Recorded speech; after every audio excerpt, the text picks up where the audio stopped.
Hello friends, आज मैं आपको एक ब्यूटीफुल एनिमेटेड नेव बार बनाना सिखाऊंगा। ये जो आपको स्क्रीन पर नज़र आ रही है ये नेव बार आज मैं आपको बनाना सिखाऊंगा।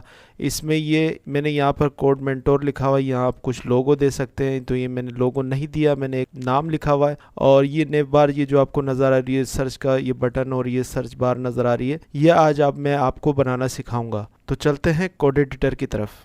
देखिए फ्रेंड्स, मैं यहाँ कोड एडिटर पर मौजूद हूँ और कोड एडिटर में मैंने एक फ़ोल्डर ओपन किया हुआ है कोड मेंटोर के नाम से। ये मैंने डेस्कटॉप पे रखा हुआ है फ़ोल्डर, और इसको मैंने कोड एडिटर में ओपन करने के लिए यहाँ फाइल पे आप जाएंगे, ओपन फोल्डर पे क्लिक करेंगे और यहाँ से आप ओपन कर सकते हैं। फिर इसमें मैंने दो फाइल्स बनाई हैं, index.html, style.css, और इसमें ऑलरेडी दो इमेजेस मैंने रखी हुई है, बैकग्राउंड जो .jpg और सर्च आइकॉन .png। ये दो फाइल जो हैं हमें इसमें इसकी ज़रूरत पड़ेगी। तो इसको मैंने कहाँ से डाउनलोड किया है मैं आपको बता देता हूँ। फ्लैट आइकॉन्स में जाके आप यहाँ से flaticons.com से यहाँ से हम सर्च लिख कर सर्च आइकॉन लिख के हम यहाँ से डाउनलोड कर सकते हैं। यहाँ जो है ये मौजूद है, देखिए यहाँ से हम डाउनलोड पे क्लिक करके यहाँ से डाउनलोड पीएनजी यहाँ से हम डाउनलोड कर सकते हैं। मेरे पास ऑलरेडी डाउनलोडेड है। तो जो दूसरी चीज़ है, मैं आपको background.jpg की इमेज बता रहा हूँ। तो वो उसके लिए हम क्या करेंगे, unsplash.com इसमें जाके हम यहाँ से हम डाउनलोड कर सकते हैं। आप भी चाहें तो यहाँ से सर्च करके कोई भी इमेज जो है वो डाउनलोड करके आप इस प्रोजेक्ट में यूज़ कर सकते हैं। और ये फ्लैट आइकॉन ये फ्री है, इसको आप यूज़ करें, बहुत बेहतरीन है। तो मैं कोड एडिटर पर जाकर यहाँ पे मैं index.html को ओपन करता हूँ, और index.html में मैं यहाँ टाइटल के अंदर यहाँ मैं लिखता हूँ ब्यूटीफुल एनिमेटेड नेव बार। तो ये मैंने लिखा है यहाँ पे। अब बॉडी के अंदर आके मैं यहाँ लिखता हूँ, बॉडी में मैं यहाँ पर एक हेडर जो है वो टैग यूज़ कर रहा हूँ, और हेडर को मैं क्लास दे देता हूँ हेडर एरिया। और इसी के अंदर मैं एक क्लास बना रहा हूँ, एक डिव जो है टैग बना रहा हूँ। डिव की टैग को मैंने क्लास देनी है कंटेनर। तो यहाँ मैं कंटेनर देता हूँ डिव की टैग को क्लास। इस डिवीजन टैग के अंदर मैं एक h4 हेडिंग टैग में यूज़ कर रहा हूँ, और इसको मैं क्लास दे देता हूँ माय लोगो। और इसके अंदर मैं लिख देता हूँ कोड मेंटोर। और इसके नीचे मैं एक मेन्यू बनाने के लिए अनऑर्डर्ड लिस्ट बना रहा हूँ। तो अनऑर्डर्ड लिस्ट बनाने के लिए मैंने यूएल का टैग यूज़ किया। यूएल के टैग को मैं क्लास दे देता हूँ नेव। और यहाँ नीचे आते हैं, li जो है उसका यूज़ करते हैं, और li के अंदर मैं एक एंकर टैग यूज़ कर रहा हूँ। एंकर टैग में मैं यहाँ पर जो इसको यहाँ मैं कुछ नहीं देता हाइपर रेफरेंस में, लेकिन एंकर टैग के अंदर जो है मैं लिखता हूँ होम, और इसको मैं कॉपी कर देता हूँ। इसको कॉपी करने के बाद मुझे ये मैंने 4 कॉपी किए, और इनको मैं नाम डिफरेंट नाम दे देता हूँ। तो मैं यहाँ लिखता हूँ कॉन्टैक्ट, और नीचे जो है मैं लिखता हूँ सर्विसेज, और इसके नीचे जो है मैं लिख देता हूँ अबाउट। आप इसमें कुछ भी लिख सकते हैं। li टैग आप इसमें 4 दे सकते हैं, 5 दे सकते हैं, जितना आपकी मर्ज़ी हो, और कुछ भी इसमें आप लिख सकते हैं। तो मैंने ये जो li टैग दिए, और li टैग देने के बाद अब मैं ul के नीचे जो है अनऑर्डर लिस्ट के नीचे मैं यहाँ आता हूँ, और अनऑर्डर लिस्ट के अंदर मैं एक फॉर्म बना रहा हूँ। और फॉर्म बनाने के लिए मैं यहाँ पे लिखता हूँ फॉर्म, और फॉर्म के अंदर मुझे एक्शन तो देना नहीं है, तो यहाँ पे मैं एक्शन का यूज़ नहीं करता। फॉर्म के अंदर मैं क्लास दे रहा हूँ, और इसको मैं दे देता हूँ फॉर्म ग्रुप। ये फॉर्म ग्रुप मैंने लिखा, और इसी फॉर्म के अंदर मैं एक इनपुट यूज़ करता हूँ इनपुट, और इसमें एक इनपुट का जो टाइप है उसको मैं लिख देता हूँ सर्च, और इसको मैं नेम दे देता हूँ नेम। इसको मैं वो भी सर्च दे देता हूँ।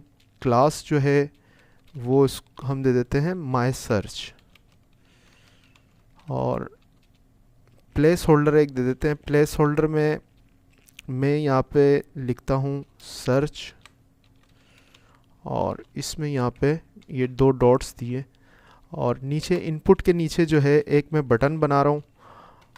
वो बटन जो है वो सर्च बार के साथ जो बटन होता है सर्च करने के लिए, वो बटन बना रहा हूँ। और इसके अंदर मैं क्लास दे रहा हूँ। क्लास में इसमें दे देता हूँ सर्च btn, और नेम जो है इसका मैंने दे देता हूँ सर्च बार। इस बटन के अंदर मैं एक img सोर्स जो है वो यूज़ कर रहा हूँ। img सोर्स में मुझे यहाँ पर सर्च आइकॉन जो है सर्च आइकॉन डॉट png, इसको मैं सेलेक्ट कर लेता हूँ, और इसके अंदर जो है इसकी मैं विड्थ और हाइट जो है वो चेंज कर देता हूँ इस आइकॉन की। तो विड्थ में इसको रखता हूँ 10 पिक्सल, और हाइट जो है वो भी 10 पिक्सल कर देता हूँ। अब इसको सेव करते हैं, और सेव करके इस फाइल को रन करते हैं। तो देखिए ये इस तरह जो है बार नज़र आ रही है। अब इसको हम स्टाइल देंगे, तो स्टाइल देने के लिए मैं यहाँ पे जाता हूँ स्टाइल डॉट css में। तो हम स्टाइल डॉट css में नेव बार को स्टाइल देंगे, और स्टाइल देने के लिए मैं यहाँ सबसे पहले बॉडी को जो है वो एक बैकग्राउंड इमेज दे देता हूँ बॉडी की। तो बैकग्राउंड इमेज देने के लिए मैं यहाँ पे लिखता हूँ बैकग्राउंड इमेज, और URL यूज़ करता हूँ। और URL के अंदर जो मैंने बैकग्राउंड डॉट jpg फोल्डर में रखा हुआ है, ये बैकग्राउंड डॉट jpg, इसको मैं यहाँ पे लिख देता हूँ बैकग्राउंड डॉट jpg, और हम सेव करते हैं। सेव करके जब हम सर्च करेंगे, देखें ये नज़र नहीं आ रही तस्वीर। इसकी वजह ये है बैकग्राउंड में ये इमेज नज़र इसलिए नहीं आ रही कि index.html हमने यहाँ पे लिंक नहीं दिया।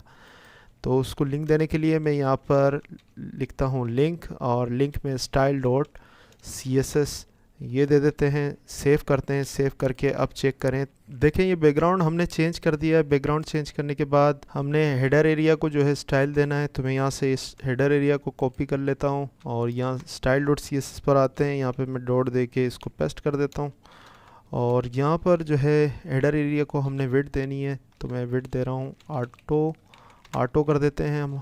हाइट जो है वो भी ऑटो कर देते हैं, और बैकग्राउंड में इसका कलर दे रहा हूँ। बैकग्राउंड कलर देने के लिए मैं यहाँ पे बैकग्राउंड सेलेक्ट करता हूँ, और RGB जो है इसको हम सेलेक्ट कर लेते हैं। और क्योंकि मुझे RGB मैं इसलिए यूज़ कर रहा हूँ कि मुझे इसको ट्रांसपेरेंसी देनी है, तो मैं यहाँ पर 0,0 और 0.3 कर देता हूँ। ट्रांसपेरेंसी 0.3 किया, और इसको हम सेव करें। सेव करके जब हम चेक करेंगे तो ये देखें ये हेडर एरिया डिफाइन हो गया है। और अब हम क्या करेंगे, देखें इसके नीचे हम कंटेनर जो ये नज़र आ रहा है, इसकी हम क्लास जो है इसको ले लेते हैं, इसको कॉपी करते हैं ये डिवीज़न टैग, और इसके अंदर जो इस डिवीज़न टैग का जो ये कंटेनर क्लास दी है हमने यहाँ पर स्टाइल डॉट css में आके, इसको हम क्या करते हैं बॉर्डर रेडियस कर देते हैं। बॉर्डर रेडियस में इसको दे देता हूँ 5 पिक्सल, और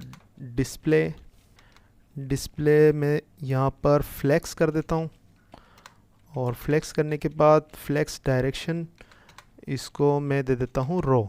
अब हमने क्या करना है, index.html पे जाकर ये h4 का जो ये क्लास है माई लोगो, इसको हम कॉपी कर लेते हैं। स्टाइल डॉट css पर आते हैं, और यहाँ नीचे हमने यहाँ पर माई लोगो को स्टाइल देना है। तो यहाँ से मैं ब्रैकेट ओपन कर लेता हूँ। तो मैं माई लोगो के स्टाइल को विड्थ दे देता हूँ। यहाँ पर विड्थ में इसको कर देता हूँ 100 पिक्सल, और डिस्प्ले में इसको फ्लेक्स कर देता हूँ, और फ्लेक्स डायरेक्शन जो है मैं इसको रो कर देता हूँ। और नीचे आकर मैं यहाँ पे मार्जिन लेफ़्ट इसको हम दे देते हैं 10 पिक्सल। कलर जो है इसको मुझे देना है, तो कलर देने के लिए मैं यहाँ पर लाइट स्काई ब्लू में ये कलर यूज़ कर रहा हूँ। इसको हम सेव करते हैं। सेव करके हम चेक करेंगे तो ये देखें ये माई लोगो ये चेंज नज़र आ रहा है, और ये डायरेक्शन थोड़ी सी जो हमने फ्लेक्स डायरेक्शन दी है वो नज़र आ रही है। इसके बाद हमने क्या करना है, नेव बार जो है यहाँ पर ये नेव जो है UL अनऑर्डर लिस्ट, इसकी क्लास को अनऑर्डर लिस्ट की क्लास को हमने कॉपी करना है। कॉपी करने के बाद स्टाइल डॉट css पर आना है, और यहाँ से हमने इसको स्टाइल देना है। तो यहाँ से मैं ब्रैकेट ओपन करता हूँ, और ब्रैकेट ओपन करने के बाद लिस्ट स्टाइल मैं यहाँ दे देता हूँ नन। और मार्जिन लेफ़्ट में कर देता हूँ 120 पिक्सल। और डिस्प्ले मैं कर देता हूँ फ्लेक्स, और फ्लेक्स डायरेक्शन में कर देता हूँ रो। तो फ्लेक्स डायरेक्शन इसको रो करने के बाद अब हम जो है यहाँ index.html पर आते हैं, और ये फोरम ग्रुप जो नज़र आ रहा है इसकी हम क्लास जो है इसको कॉपी कर लेते हैं। फोरम ग्रुप की क्लास को कॉपी करने के बाद हम आते हैं यहाँ नीचे आके हम यहाँ पे डॉट देके यहाँ पर हम इसको पेस्ट कर देते हैं। यहाँ मैं ब्रैकेट्स ओपन करता हूँ और यहाँ लिखता हूँ डिस्प्ले फ्लेक्स। और डिस्प्ले फ्लेक्स देने के बाद मुझे फ्लेक्स डायरेक्शन मुझे देनी है, तो यहाँ पे मैं फ्लेक्स डायरेक्शन रो कर देता हूँ। और तो मार्जिन यहाँ पर मैं देता हूँ, मार्जिन लेफ़्ट दे रहा हूँ, और मार्जिन लेफ़्ट को मैं यहाँ कर देता हूँ 50 पिक्सल। और 50 पिक्सल करने के बाद मैं मार्जिन टॉप देता हूँ, मार्जिन टॉप यहाँ पर मैं दे देता हूँ 15 पिक्सल। इसको मैं यहाँ पर सेव करता हूँ। सेव करने के बाद हम जब देखेंगे तो ये देखें, ये यहाँ पर जो नेव बार है ये इसकी जो लिस्ट है ये नज़र आ रही है इस तरीके से, और ये जो सर्च बार है ये इस तरीके से नज़र आ रही है। तो इसको हम जो है थोड़ा सा इसको साइज़ देंगे, बटन को साइज़ देंगे। तो हम आते हैं index.html में, और index.html के अंदर आके हम माय सर्च फोरम ग्रुप में जाके माय सर्च जो हमने क्लास है इसको हम यहाँ से कॉपी कर लेते हैं। कॉपी करने के बाद style.css में आकर यहाँ पर हम नीचे इसको विड्थ देते हैं। विड्थ इसको मैं 60% कर देता हूँ, तो ये यहाँ पर मैं 60% लिखता हूँ। और हाइट जो है इसको मैं 50% कर देता हूँ।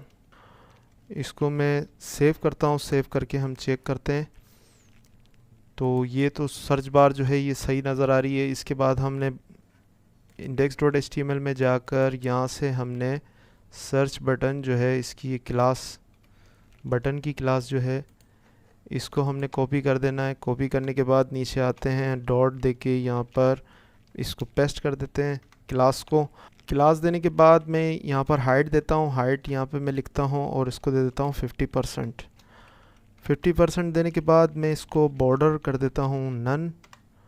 और बॉर्डर नन करने के बाद अब मुझे इसको बैकग्राउंड कलर देना है। तो बैकग्राउंड कलर देने के लिए मैं यहाँ पे सर्च करता हूँ बैकग्राउंड कलर। यहाँ पे लाइट स्काई ब्लू कर देता हूँ। लाइट स्काई ब्लू करने के बाद अब हम इसको सेव करें। सेव करके हम इसको देखेंगे तो देखिए ये नज़र आ रहा है सर्च बार, और ये इसका बटन जो है ये नज़र आ रहा है। तो अब हम इस लिस्ट को स्टाइल देंगे। तो इसको स्टाइल देने के लिए हम आते हैं यहाँ CSS पर, और यहाँ हम लिखते हैं LIA, और यहाँ ब्रैकेट दे के ओपन करते हैं, और यहाँ लिखूँगा मैं डिस्प्ले ब्लॉक, और नीचे फ्लोट लेफ़्ट, और इसके नीचे हम देंगे पैडिंग, और पैडिंग 2 पिक्सल स्पेस देके और 10 पिक्सल। और इसके नीचे हम देंगे कलर, और कलर जो है इसका हम दे देते हैं वाइट। और इसके नीचे जो है हम फ़ॉन्ट साइज़ इसको दे देते हैं 20 पिक्सल। और इसके नीचे फ़ॉन्ट साइज़ के नीचे हम दे देते हैं टेक्स्ट डेकोरेशन, इसका हम कर देते हैं नन। और इसका टेक्स्ट डेकोरेशन नन करने के बाद अब हम आएंगे, इसको ओवर करना है, तो LIA ओवर को हम यहाँ से ब्रैकेट ओपन करेंगे, और इसमें जो है बैकग्राउंड कलर हम देंगे RGBA।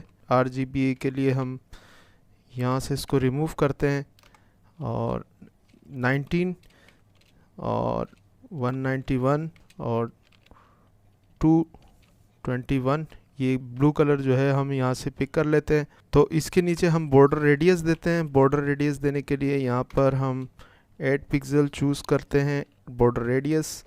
और कलर जो है हम टेक्स्ट का लेंगे, वो लेंगे ब्लैक, तो यहाँ मैं कर देता हूँ ब्लैक। और इसके नीचे हम ट्रांसफॉर्मेशन करेंगे, तो ट्रांसफॉर्मेशन के लिए मैं यहाँ लिखता हूँ ट्रांसफॉर्म, और ट्रांसफॉर्म को कर देते हैं हम रोटेट, और रोटेट 30 डिग्री हम इसको कर देते हैं 30 डिग्री।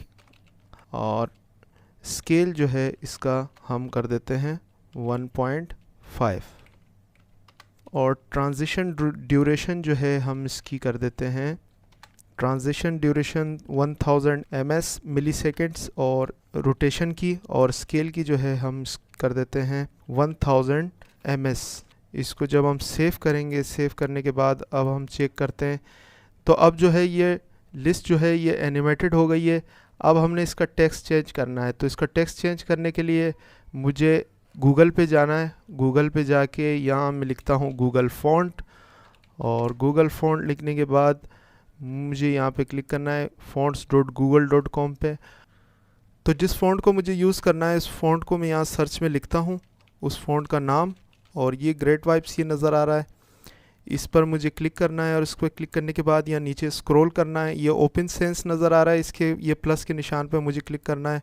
उसके बाद स्क्रॉल अप करके यहाँ से इस पर क्लिक करना है और यहाँ एम्बेड पे क्लिक करना है, और एम्बेड पे क्लिक करने के बाद यहाँ इंपोर्ट पे क्लिक करना है। और ये style.css का इंपोर्ट का जो है लिंक है, इसको हमने कॉपी करके style.css की फ़ाइल में इंपोर्ट पेस्ट करना है। तो इसको पेस्ट करने के लिए मैं यहाँ style.css पर आता हूँ, और यहाँ बॉडी के ऊपर जो है मुझे यहाँ इसको पेस्ट कर देना है। इसको पेस्ट करने के बाद अब इस फ़ॉन्ट फैमिली का हम यूज़ कर सकते हैं, जो ग्रेट वाइब्स के नाम से हमने ये फ़ॉन्ट फैमिली है, इसका ये स्टाइल है फ़ॉन्ट का। इस स्टाइल को अब हमने यूज़ कर सकते हैं। हम इसको यूज़ करने के लिए मैं यहाँ आता हूँ नीचे LI के प्रॉपर्टी में, यहाँ पर इसमें हमने लिखना है फ़ॉन्ट फैमिली, और फ़ॉन्ट फैमिली लिखने के बाद अब यहाँ पर हमने इसको लिखना है ग्रेट वाइब्स, और ग्रेट वाइब्स लिखने के बाद कर्सिव।